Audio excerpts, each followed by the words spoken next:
What's going on, Dolphins? It is your boy Dillon, and I know it's been a few days, haven't made a video in a minute, and I know I'm a little late here doing a video based on the upcoming 2020 schedule for the Dolphins, but alas, here I am, and so that is what today's video is about. The official schedule has been released for all the teams as of a few days ago. I believe it was Thursday that they released the schedule for the upcoming season, and obviously this is assuming that the NFL is going to be starting on time, and they will be playing a full 16-game schedule over 17 weeks, etc., etc. Obviously, they've talked about contingencies, this, that, and the other. We have to wait and see how things play out, blah, blah, blah, blah, blah, blah, blah. So let's go ahead and get right into it, though. Obviously, for the sake of this video, we are going to assume that the season is going to start on time. I don't believe so. I mean, I think at a very minimum, it's going to get delayed, although I think there's a high likelihood that it'll get canceled altogether, and I personally think that's actually the smart thing, considering the trajectory with this virus. So, let's get to it. Game number 1 is going to be at New England, so that's interesting. We start off the season in Gillette Stadium. This one's interesting, right? Because last year, obviously, we stripped the team down and blah, blah, blah. We didn't have very much, talent, etc., etc. And certainly you could say, at the very least on paper, we are significantly better than we were last year.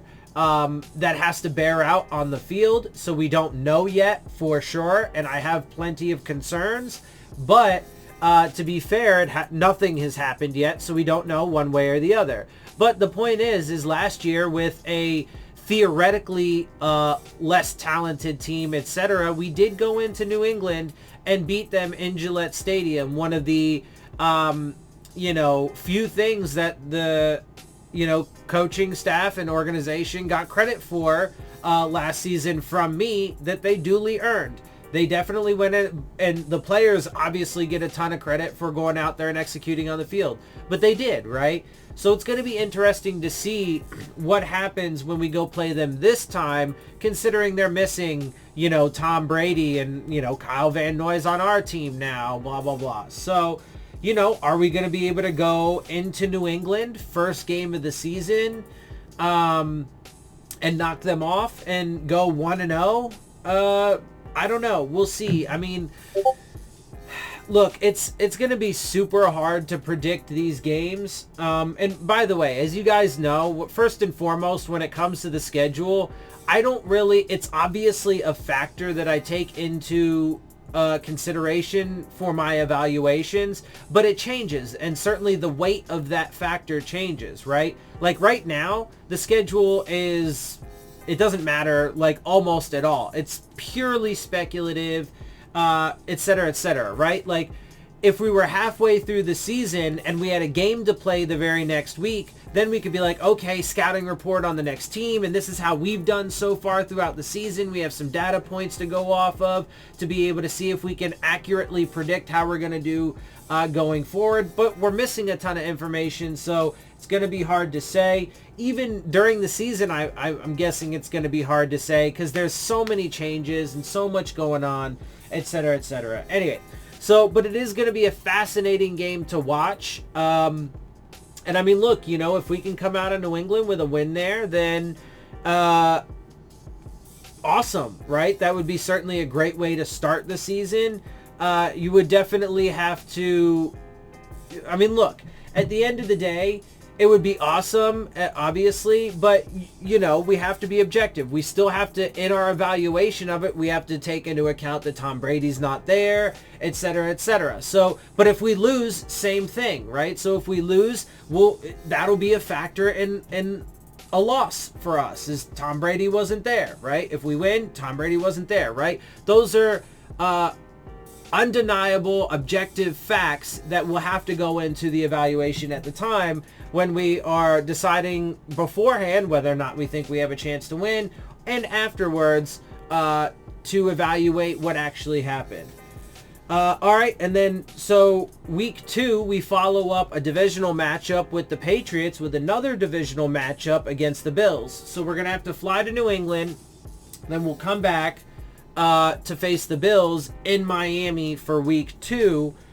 Just a real quick other little side note, our London game for this year obviously got canceled and is coming back to the States because of all of the stuff, right? So going on. So there's that. But so 2 divisional matchups to start the season against the Patriots and the Bills. And look, the Patriots, I do think, like I said, as of right now, I think that the division, as of right now, with the information that I have at this particular point in time, I think it's going to be Bills, Patriots, Jets, Dolphins. So based off of that, I would say as of right now, we are, likely to, and then with other factors that go into it. Yes, the Patriots don't have Tom Brady or Kyle Van Noy anymore, but they still do have Bill Belichick and are, a traditionally very winning team over the past few decades, blah, blah, blah. All of that is a factor. But also, we have a brand new team, which could be both good or bad, right? Almost, I think that certainly having an almost entirely new roster yet again in year 2 can certainly pose some challenges, chemistry challenges, et cetera, that they will have to work out.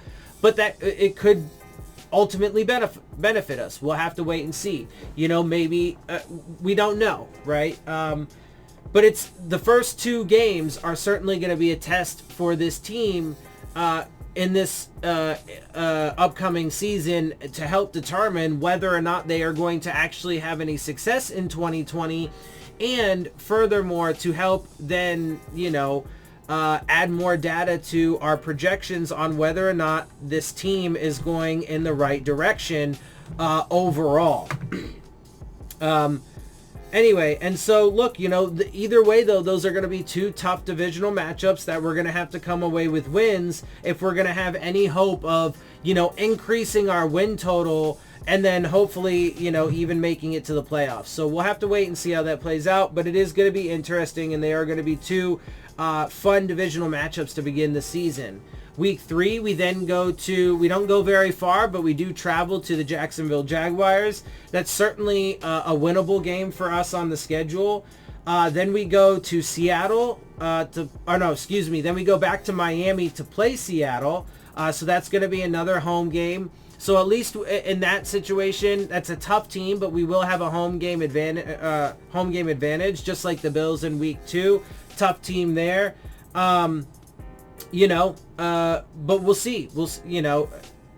Obviously there's a distinct possibility there won't be any fans, so home field advantage may or may not even be a thing in 2020. So, we'll have to see, but the Seahawks are a tough team, and that's going to be a tough matchup. Then we follow that with a visit to the 49ers, also a really tough team. Let's note that the Dolphins have the 3rd toughest strength of schedule based off of last year's records for all of these teams. I mean, look, we play the Patriots. Obviously, we think that they're probably going to take at least a little bit of a step back this year. But then we play the Bills, the Jags, or whatever, but then the Seahawks and then the 49ers. Then after that, in week 6, we go to Denver to play the Broncos. That'll be a tough game, especially in that elevation. Then we go back to Miami to play the Chargers. They're kind of whatever, but they just got Justin Herbert and their young quarterback. It got rid of Phillip Rivers, so they've obviously made some changes, but they are a good team overall. Then we play the Rams in Miami, so back-to-back home games there against solid, if not really good teams. And then we go to the Cardinals, so we play at Arizona after that. That's a team that didn't do great last year, but do appear to be on the rise.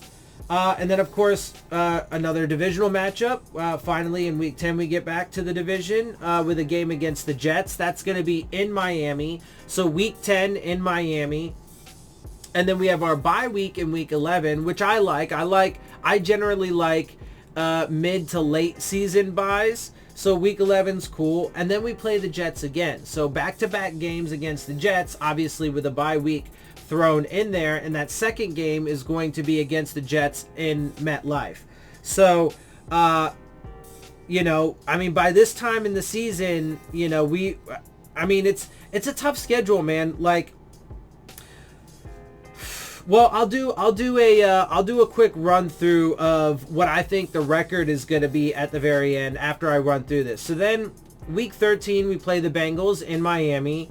Then we play the Chiefs in Miami week 14. Then the Patriots come to town and we play the Patriots in Miami. And then the Raiders in Las Vegas. We'll be going to Las Vegas to play the Raiders in week 16. And then we end the season with the Bills in Buffalo. So, again, like I said, third toughest schedule based off of team record from last year. And, I mean, just, you know, going through, I mean, on its face, that's a tough schedule. So, let's see. The game against New England is a toss-up. The first one, especially after we did upset them last year, I'm not so sure that there's even going to be such thing as a home field advantage. I'm going to say, and with the Patriots starting to slip, I'm going to say we're going to split games with the Patriots this upcoming season as of right now. But I think that they're going to win the one in Gillette Stadium and we'll win the one in Miami. So that's 1-1. The Bills at Hard Rock Stadium, I mean, I think the Bills are just way better than us. And again, I'm not even sure that there's going to be even a thing called home field advantage because we don't even know if there are going to be fans in the stadiums. And even if there are, there's a likelihood that Bills fans could match us. So, yeah. Anyway, but I'm going to say that that's going to be a loss for us. So we're going to be 1-2 there. Well, 1-1 after the first two games. The Jags, I think, is probably a winnable game there. So, okay, we're 2-1 out of the first three games. Seahawks and Niners, though, I'm going to say are losses. So we're going to be 2-3. Broncos, man, I'm going to say that's a loss mostly because that's going to be at Mile High Stadium. And I think that's going to be a tough game. I mean, they're a solid team. But that's going to be a tough game to play with a very young, inexperienced team that has, you know, like brand new systems. They're going to have to play in that elevation. This offseason is not, you know, normal. So they might, you know, not get as much like face-to-face time as you would like to be able to build that chemistry, etc. So that puts us at what? We were, well, let's see. We lost to the Patriots. We lost to the Bills. Oh, no. So I'm sorry. That was 0-2. Then we beat the Jags. So we were 1-2. Then we lose to the Seahawks, 1-3. Lose to the Niners, 1-4. Lose to the Broncos, 1-5. Chargers. And then Rams. I mean, look, 1-7. Bruh. Maybe against the Cardinals. I don't know. I mean, maybe 2-7. Maybe we'll split with the Jets. So in week 10, 3-7 because we play them in Miami, but then lose against them in New York. 3-8 against the Bengals. That's a winnable game. 4-8. Chiefs. No, we're losing that. 4-9 against the Patriots at in Hard Rock. I said we'd split with them. So 5-9 at the Raiders and then at the Bills. I mean, look, we're looking at somewhere between, you know, a 5-11 and a 6-10 season as of right now, based off of how I see things playing out against these teams. I mean, again, look, it's super hard to tell because we don't know exactly, you know, how far, if at all, the Patriots are going to fall off. You know, like I really liked the draft that the Jets had. And I think that they can probably slide up maybe even into that second spot in the division. You know, and then we'll have to wait and see if, like, you know, the 49ers and the Chiefs are, you know, to the same level and potency that they were last year. I think that's a fair assumption, but you never know. The Broncos in Mile High Stadium, the Arizona Cardinals in Arizona. I mean, it's tough. It's really tough to predict. But as of right now, I'm going to go ahead and give the Dolphins somewhere between a 5-11 and a 6-10 record for this season, provided there is a season and they play a full 16-game schedule. Yeah, so hopefully, though, look, I mean, like I said, and this is how, you know, these last couple points is how I'll end this. Look, again, so on paper, this Dolphins team has substantially improved. There are a number of concerns that I have. Like, I believe that, you know, obviously, as you guys know, I believe that the free agents are overpaid. I don't think we're going to get the kind of production that we hope and want out of them. I think that the issues such as young and inexperienced team, lack of chemistry, the complications that the pandemic causes, all of these different factors, and a brand new coaching staff with new schemes, all of these things I think are going to add up to be more difficult and more of a challenge, you know, than we would like, than we would hope, and, you know, end up proving to be, you know, I don't know, I guess you could say a little bit of a wall towards progress, right? Because to me, you know, even getting to 8-8, yes, it would be progress in the win column for sure. Obviously, that's undeniable if we got there. But to me, it wouldn't really even be all that much progress, especially if we didn't make it to the playoffs in the expanded 14-team bracket. So,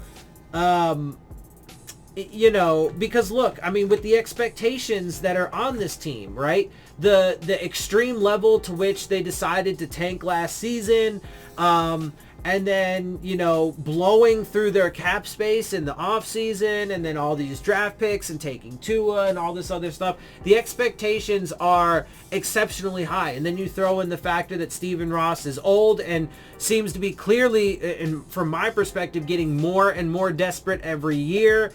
And then you also throw in that traditionally every single one of the coaches under Stephen Ross, every single one, like clockwork, at that 3 to 3.5 year mark, they're gone. So between 3 to 3.5 years of a coaching staff, they get fired. So when you throw all these factors in, man, I have, you know, major concerns. And then, of course, you look at some of these prospects. A bunch of the draft pick, I mean, their draft class from last year, again, to be as fair as I can possibly be, was underwhelming, to say the least. I don't think it was a very good draft class really at all to this point. Again, to be fair, we can still see how that plays out, but a couple of the guys aren't even on the roster anymore, right? And your number one pick was underwhelming, and he was one of your... Anyway, so... and then this draft class, a bunch of the guys have injury histories, including your first-round quarterback.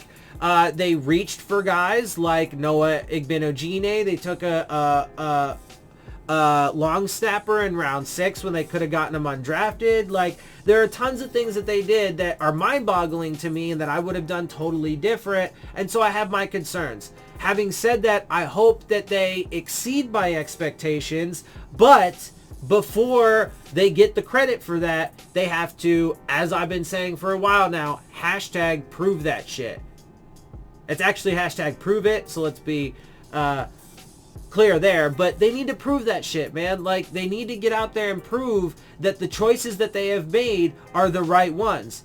You know, in other words, that everything that they did last offseason to completely strip down the team and tank, you can argue that if you want, but you're a moron, because they did the key fundamental basic philosophies of tanking, so they clearly tanked.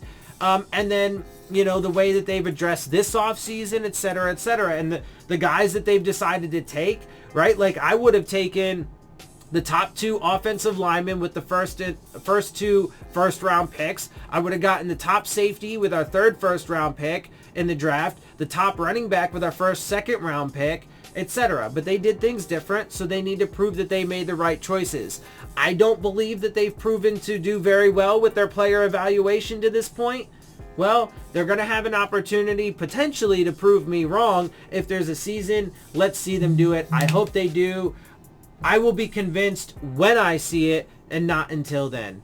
All right, guys, with that, I am going to get up out of here. I hope you guys enjoy my videos and perspective. If you do, make sure you hit the subscribe button. Make sure you hit the like button. Make sure you hit the bell if you want to get the alerts. Share my channel and videos with your friends and family. Leave your questions, comments, and concerns down in the comment section.